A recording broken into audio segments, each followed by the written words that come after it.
Apa yang bisa saya lakukan di bumi agar saya bisa menyediakan lebih banyak bahan bangunan untuk rumah saya di surga? Malaikat-malaikat menjawab, ada 7 hal yang bisa kamu lakukan untuk menambah bahan-bahan untuk membangun rumah. Yang pertama adalah banyaknya waktu yang kau pakai untuk menyembah Tuhan. Yang kedua adalah waktu untuk dipakai membaca Alkitab. Yang ketiga, waktu yang dipakai untuk berdoa. Yang keempat adalah waktu yang dipakai untuk menginjili orang lain. Yang kelima, persembahan bagi Tuhan.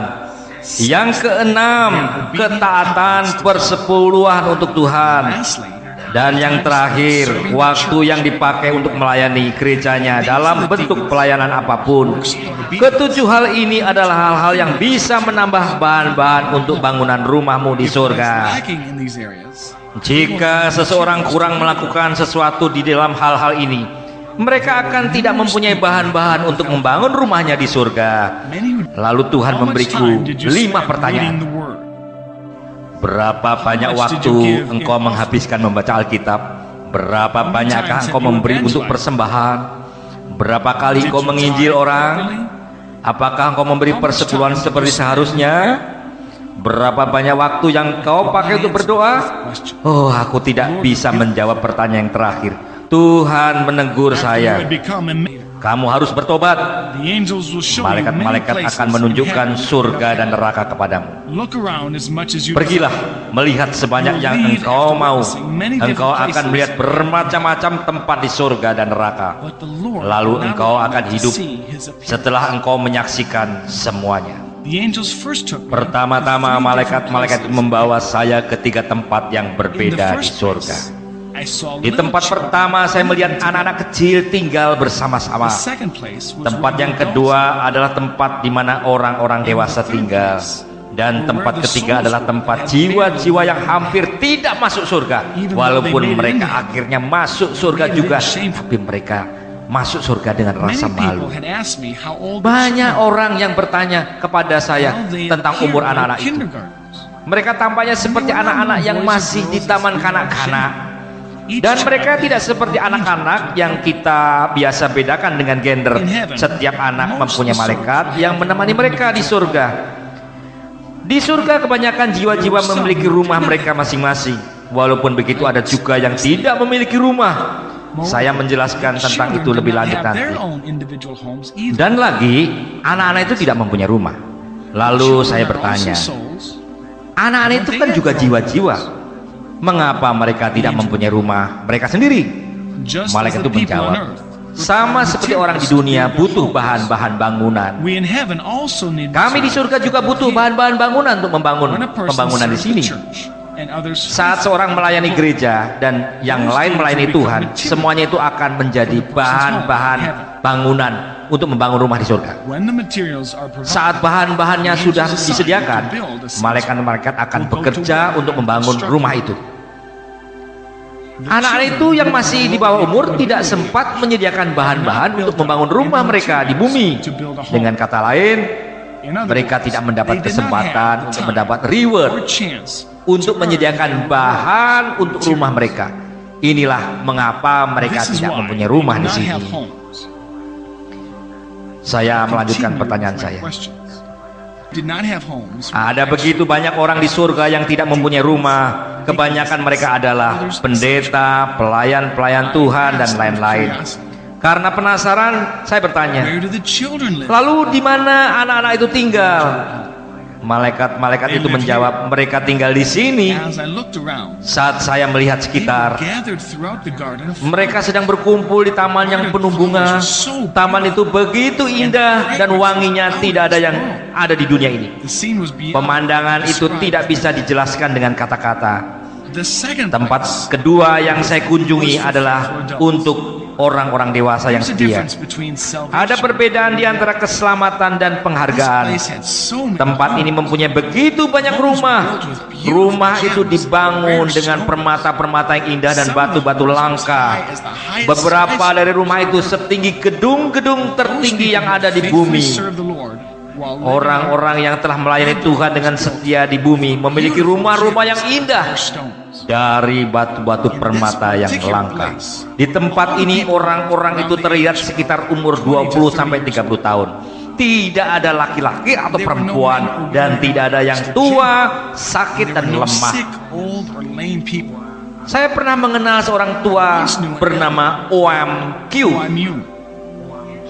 Dia meninggal pada umur 65 tahun. Dia adalah orang yang pendek, tingginya setinggi anak-anak kelas 2 SD.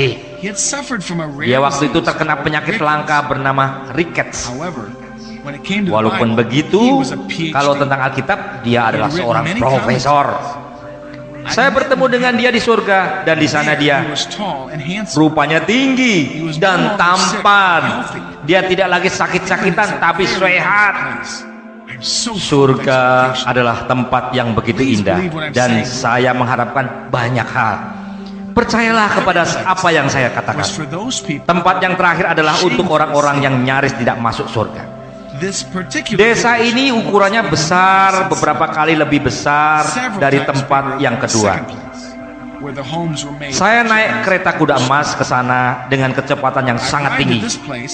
Tempat itu begitu jauh dengan tempat-tempat lainnya yang saya lihat di surga. Saya berkata kepada malaikat-malaikat itu, saya melihat alam bebas dan padang, mengapa saya tidak melihat rumah? Lalu malaikat-malaikat itu menjawab, apa yang kamu lihat adalah rumah. Saya melihat apartemen-apartemen yang besar dan lebar yang mengingatkan saya pada waktu itu adalah kandang ayam atau seperti gudang.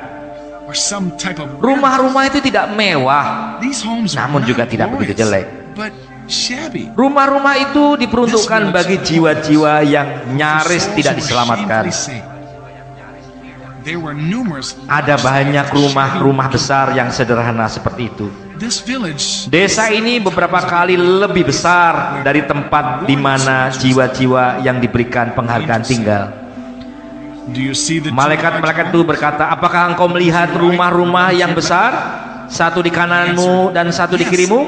Saya menjawab, ya, saya melihat. Saat kami sampai di depan pintu kedua rumah itu, saya sadar tempat itu sangatlah besar. Saya ternganga. Saat pintu dibuka dan kami masuk, penilaian pertama saya adalah, ya, kayak kandang ayam. Tapi bukan ayam yang tinggal di situ, melainkan jiwa-jiwa. Malaikat-malaikat itu menyuruh saya untuk memperhatikan dengan lebih teliti, karena saya akan mengenal beberapa pendeta yang terkenal dalam sejarah. Saya tahu seberapa terkenalnya dia dan pekerjaan-pekerjaan yang sudah ia lakukan bagi Tuhan. Tapi mengapa dia di tempat seperti ini? Saya tidak mengerti. Lalu malaikat itu menjawab, ia tidak pernah menyediakan bahan-bahan untuk membangun rumahnya di surga. Inilah mengapa ia tinggal di tempat seperti ini. Karena penasaran saya bertanya, bagaimana hal ini bisa terjadi? Mengapa ia tidak mempunyai bahan-bahan bangunan?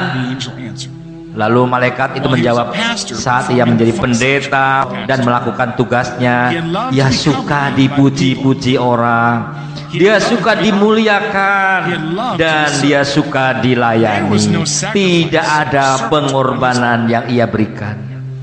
Pelayan-pelayan Tuhan, dengarlah, engkau harus melayani jemaatmu lebih dari hanya sekedar ibadah hari Minggu di gereja saja. Engkau harus mengunjungi mereka di rumahnya. Juga engkau harus merawat yang miskin, yang lemah, dan yang tua. Pelayan-pelayan Tuhan yang melayani tanpa pengorbanan dan suka dihormati tidak mendapat penghargaan apa-apa di surga. Setelah saya melihat semuanya itu dan kembali hidup di dunia, saya melepaskan semua milik saya, termasuk 5 mobil mewah saya. Hidup ini hanya sekali. Di Alkitab, kehidupan rata-rata sekitar 70 sampai 80 tahun lamanya. Tetapi hanya Tuhan yang tahu kapan seorang akan meninggal. Siapapun bisa mati sebelum umur 70 atau 80 tahun. Dan saya memutuskan untuk memberikan semuanya, apapun juga.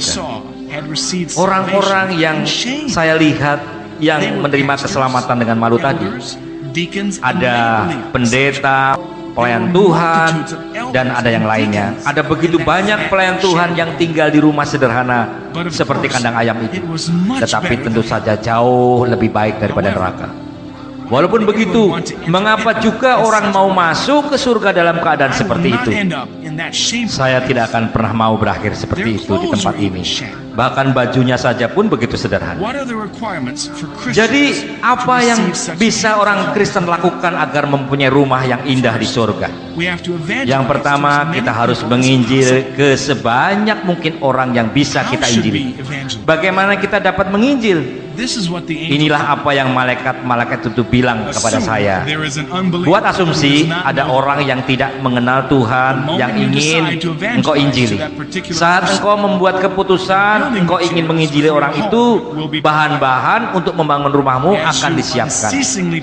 Saat engkau berdoa tak henti-hentinya untuk keselamatan mereka, lebih banyak bahan-bahan bangunan dipersiapkan. Engkau harus melanjutkan dan memfollow up mereka, mengunjungi mereka, dan terus menginjil, dan bahan-bahan rumahmu akan terus bertambah di surga. Saat orang berkata ia tidak bisa ke gereja karena tidak mempunyai baju, engkau harus menyediakannya untuk mereka. Jika seorang berkata dia tidak mempunyai Alkitab, engkau harus juga menyediakannya. Jika seorang berkata dia tidak mempunyai kacamata, engkau harus menyediakannya. Engkau harus menyediakan apapun yang engkau bisa sediakan supaya orang itu diarahkan kepada Tuhan. Mereka yang tinggal di rumah-rumah yang terbaik adalah mereka yang sudah menginjili banyak kali.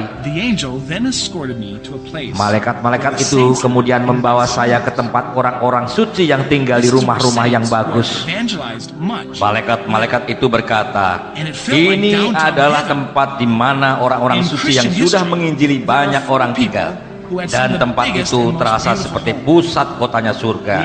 Di dalam sejarah kekristenan ada 4 orang yang memiliki rumah yang terbesar dan yang terindah. Malaikat-malaikat itu membawa saya ke rumah evangelis Amerika yang bernama D.L. Moody, pendeta Inggris John Wesley, dan evangelis Itali Korea pendeta Choi Gong Yu.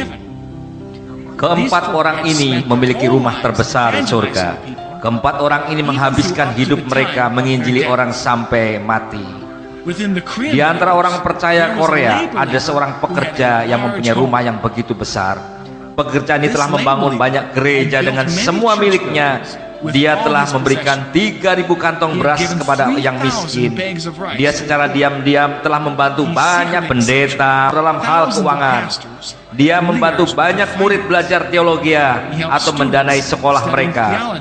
Dia juga mengambil seorang pendeta tua ke rumahnya dan merawatnya saat gerejanya sendiri mengusirnya.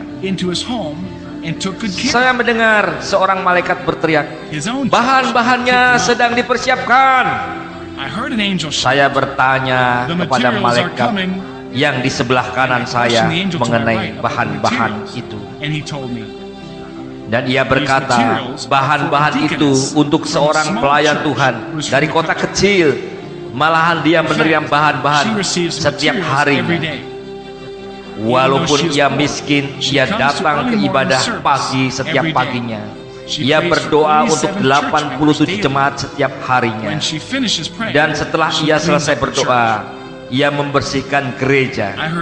Saya mendengar malaikat lain berteriak, pesanan khusus. Anak pelayan Tuhan itu telah memberikan yang ia punya walaupun sedikit kepada ibunya.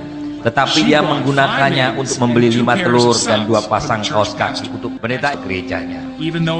Walaupun kelihatannya sedikit, tetapi ia telah memberi semuanya yang ia punya pada hari itu. Dan itu menjadi bahan-bahan khusus untuk rumahnya di sorga. Yang lainnya yang mempunyai rumah yang besar adalah mereka yang membangun bangunan gereja atau bangunan lainnya untuk kepentingan kerajaan surga dengan barang-barang milik mereka. Di surga, saya juga bertemu seorang tua bernama Choi. Dari antara semua orang tua atau pelayan Tuhan di surga, Ia memiliki rumah yang paling indah di surga. Rumahnya jauh lebih tinggi dari gedung tertinggi di Korea. Choi telah membangun banyak